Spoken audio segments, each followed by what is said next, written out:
പ്രതിപക്ഷ ഉപനേതാവ് പദവിയിൽ CPI തർക്കം തുടരുകയാണ്.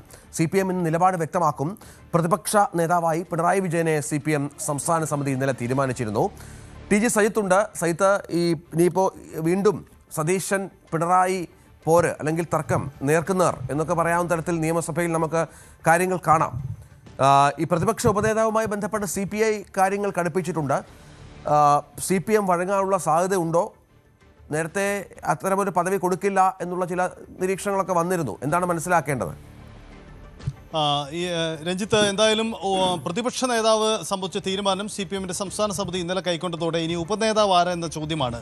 CPI ഇതിൽ ക്ലെയിമുണ്ട്. പ്രത്യേകിച്ച് തെരഞ്ഞെടുപ്പ് തോൽവി ഉണ്ടായ സാഹചര്യത്തിൽ കൂടിയാണ് ഈ തരത്തിൽ ഒരു സമ്മർദ്ദം ചെലുത്താൻ CPI ശ്രമിക്കുന്നത്. പക്ഷേ ഇത് സംബന്ധിച്ച് CPM നിലപാട് വ്യക്തമാക്കിയിട്ടില്ലെങ്കിൽ കൂടിയും ആ സ്ഥാനം വിട്ടുകൊടുക്കാൻ സാധ്യതയില്ലെന്ന് വേണം മനസ്സിലാക്കാൻ. യഥാർത്ഥത്തിൽ പ്രതിപക്ഷ ഉപനേതാവ് എന്നൊരു പോസ്റ്റ് നിലവില്ലെങ്കിൽ കൂടിയും അത് കഴിഞ്ഞ 2 നിയമസഭകൾ മുതലാണ് അത്തരമൊരു ചുമതല സ്വാഭാവികമായി സ്പീക്കറുടെ പരാമർശത്തോടുകൂടി നിലനിന്ന് പോകുന്നു. അപ്പോൾ പ്രതിപക്ഷ നേതാവില്ലെങ്കിൽ പ്രതിപക്ഷ നിരയ്ക്ക് നേതൃത്വം കൊടുക്കേണ്ടത് ആര് എന്ന ചോദ്യത്തിന് ഉത്തരം കൂടിയാണ് ഉപനേതാവ് എന്ന പോസ്റ്റിലൂടെ പൊതുവിൽ അറിയപ്പെടുന്നത്. UDF മിനിസ്ട്രിയുടെ കാലത്തൊക്കെ അത് PK കുഞ്ഞാലിക്കുട്ടി ഘടകകക്ഷി കൈകാര്യം ചെയ്തിരുന്നു. അതുതന്നെയാണ് CPI ഇപ്പോൾ ഇത് ഉന്നയിക്കുന്നതിന് കാരണവും. അതേസമയം കഴിഞ്ഞ VS അച്യുതാനന്ദൻ പ്രതിപക്ഷ നേതാവായിരുന്നപ്പോൾ ഇന്ന് കോടിയേരി ബാലകൃഷ്ണനാണ് ഉപനേതാവായി പ്രവർത്തിച്ചത്. അതായത് CPM തന്നെയായിരുന്നു ആ വകുപ്പ് കൈകാര്യം ചെയ്തിരുന്നത്.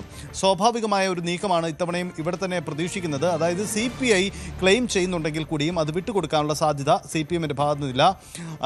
പിണറായി വിജയനൊപ്പം ഉപനേതാവായി KN ബാലഗോപാൽ പ്രവർത്തിക്കാനാണ് സാധ്യത.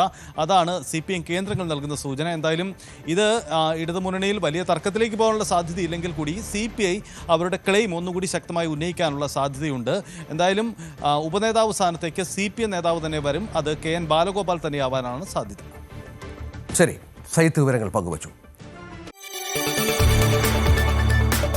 കൂടുതൽ വാർത്തകൾക്ക് News 18 Keralam YouTube channel subscribe ചെയ്യുക.